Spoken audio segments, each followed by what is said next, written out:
ده الجزء الثالث من اللقاء. وفي جملة اتقالت: شركتنا مش شركة مبيعات، دي شركة مكن. يعني ايه؟ طب خليني برضه اسالك سؤال يعني ريليتد للموضوع ده. انا راجل عايز اشتري مكنه، فانا بروح وببص عليها وبفهم ايه اللي فيها وباجي بكلمك بقول لك انا عايز المكنه دي. انت بقى كراجل تاجر لما تيجي قصادك مكنه، ايه اللي يخليك تقول لا انا مش هشتريها، وايه اللي يقول لا انا هشتريها؟ قبل ما انا اجي لك بقى، انت بتختار المكنه بناء على ايه؟ ايه الكاتيجوريز او الستاندر بتاعك اللي يخليك تاخد المكنه دي من بره وتجيبها وتبيعها؟ بص، خلينا اقول لك على حاجه. قول. احنا مش شركه مبيعات. يعني ايه؟ يعني احنا امال مش ايه؟ احنا مش شركه. احنا بقالنا 30 سنه، حلو. فاحنا مش شركه بيع. اه احنا شركه مكن. فاهم اه الكلمه؟ لا. اكذب عليك لو قلت لك لا. احنا بتوع مكن. بتاع الجز. بتوع مكن. والله هقول لك ايه يعني ليه التنوع ده عمل ايه. عمل خبره في مجال المكن. انت بقيت عارف النهارده المكنه دي بالموديل ده بتستعمل كومبوننت عامله ازاي. فالكومبوننت دي قويه، فالمكنه دي بتستحمل. النهارده دايره الهواء اللي موجوده في مكنه الشريط دي في شركات مثلا اوروبيه بقت بتتطور وبتكبر. المكنه اللي موجوده سنه 2005 مش هي نفس المكنه اللي موجوده 2007. مش هي نفس المكنه اللي بتتعمل مظبوط 2009. مظبوط. هم عندهم بيطوروا فطبعا الموضوع. فده عمل خبره شويه في اختيار المكن وفي التفاصيل. تمام. بقينا نهتم بالتفاصيل. انا النهارده اول حاجه ببص بيها على المكنه هي حالتها كمكنه يوزد او مكنه جديده. المكنه حالتها ايه؟ قوامها عامل ازاي؟ المكنه دي تستاهل القيمه اللي تدفع فيها ولا لا؟ اليوزد في عوامل بتحدد ايه هو حاله المكنه. الحاجه الثانيه الموديل. المكنه معنى ايه الموديل؟ النهارده موديل التصنيع، موديل السنه. موديل السنه مش موديل المكنه. موديل التصنيع. تمام. المكن عامل زي العربيات. تمام. حلوه دي. يعني ايه؟ حلوه دي. ايه ده؟ يعني انت ممكن تغير العداد بتاعها؟ يعني مش ليها عداد برضه المكنه؟ زي ما بيعملوا بتستعمل. تمام.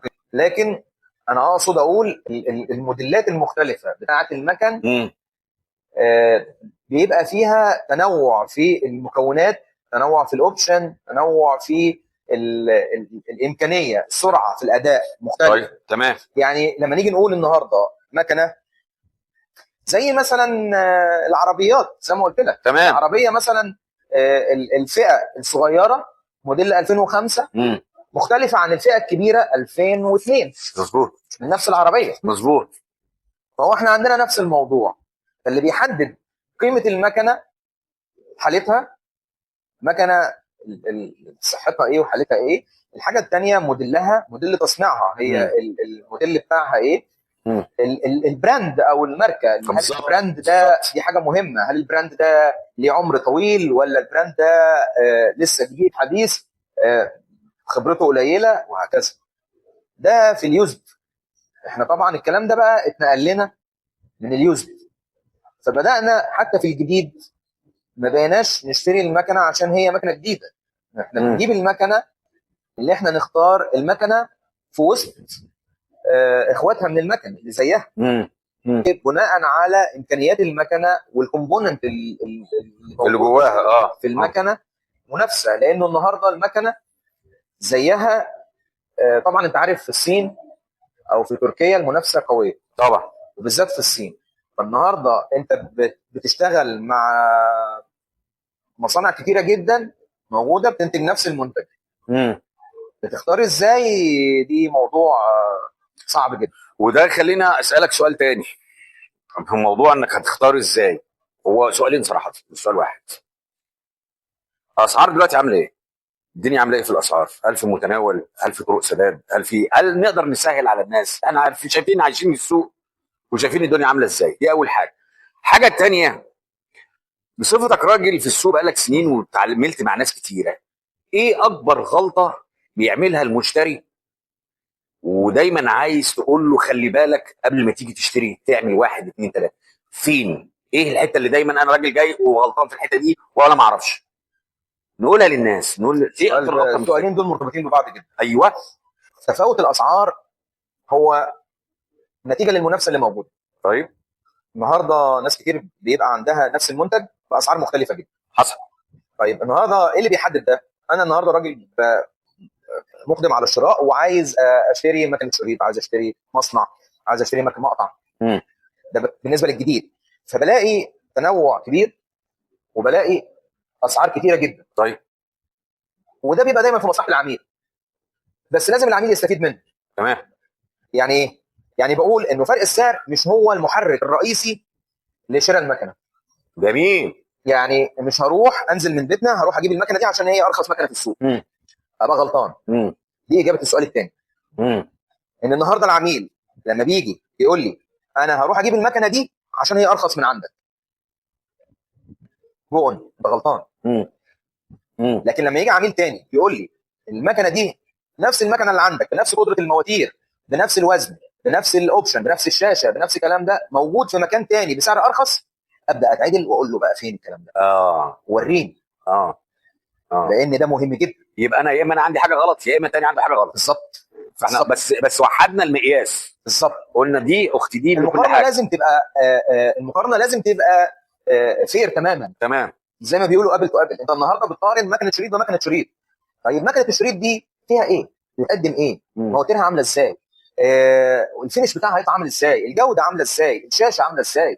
سرعه المكنه عامله، في معايير كتيره لازم ابقى عندي خبره وانا بشتري. تمام. والا يبقى لو هو السعر هو المحرك الرئيسي كنا اشتغلنا في المكنه الرخيصه بس. تمام. حلو دي. صح. والله بص اقول لك على حاجه برضو بالنسبه لموضوع الاختيار ده، او بالنسبه لموضوع انت هتختار انهي مكنه. هو برضو في سؤال احنا سالناه في الاول، جزء منه الاجابه دي، الا وهو هتعمل ايه؟ الماس برودكشن بتاعك شكله ايه؟ الكميه اللي انت عايز تطلعها من المكنه قد ايه؟ هل دي هتسعفك ولا لا؟ انت ممكن تختار مكنه رخيصه وما تديكش اللي انت عايزه طبعا. وممكن تروح تشتري مكنه غاليه وتديك اكتر من اللي انت عايزه. مش طبعا محتاجها. طبعا. ودايما اللي بنقوله للعميل يعني كتير بتحصل يا باشمهندس ايمن ان يجي عميل يجي يختار بعض المكن وتفاجئ المكن ده كله ماشي على سيمتريه واحده. يعني ايه قصدك ايه؟ يعني ايه؟ يعني امكانياته قريبه من بعضها. خصوصا في المكن اليوزد. بلاقي مثلا هو واخد مقطع موديل التسعينات او اوائل الالفينات، واخد منشار في برضه في الفتره بتاعت الثمانينات او التسعينات، والاقي مثلا في النص حليه واخدها موديل 2015 تبقى غاليه. وشغل بسيط مش محتاج. ساعات تيجي اجابات مقنعه. ازاي؟ يقول لي لا انا محتاجها بامكانياتها العاليه عشان انا عندي شغل كتير جدا عليها وبعمل حاجات دقيقه. بامن نفسي يعني مش عايز حاجه. هو فاهم هو رايح للاختيار ده ليه. صح. وساعات كتير ودي الاجابه اللي هي دايما يقول لي ما اعرفش هو الراجل الفني اللي اختارها او شكلها عجبني. اقول له يعني ايه شكلها عجبني؟ من الموضوع اللي انت تشتري بعينيك شكلها عجبني. والله شكلها حلو. فبلغي قرار شراء المكنه دي ولازم ياخد مكنه ثانيه اقل. تمام. مناسبه لشغله. تمام. فلازم تكون مناسبه لشغلك. وبعد كده نشوف موضوع السعر. حلو. اسالك سؤال رخم شويه. اسالك سؤال رخم قوي. شويه رخم يعني. احنا لسه ما خلصناش على فكره، لسه في معلومات كتيره واسئله كتيره عايزين نعرفها ونعرف اجابتها عشان يوم ما نختار صح. تابعونا.